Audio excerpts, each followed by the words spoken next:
Việt Nam.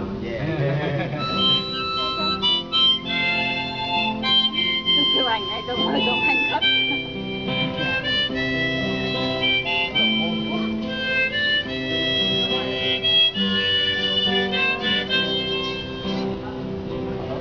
Cha yêu nắng chưa mai hồng, mai qua mau em bên sao buồn tôi yêu hôm nào anh đang thăm mãi yang thăm làm cho này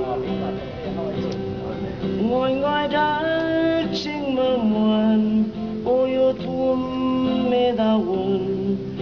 kể lại những vườn xanh màu tầng bóng lúc trên này buồn buồn chuồn na em na khao chìm ở đỉnh thau cùng như đau chạm vào giá lâu đã nhau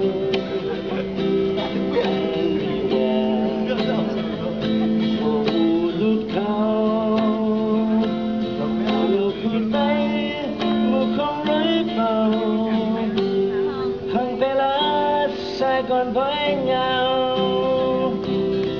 ngồi ngồi xuống mái đằng đầu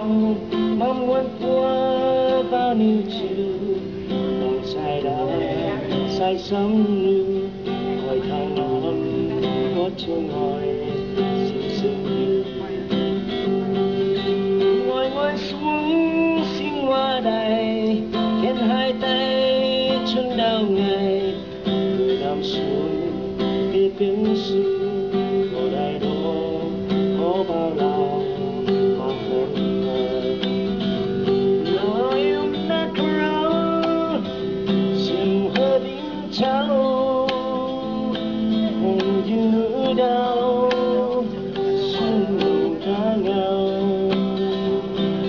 em đi well màu lút cao yêu cứ tay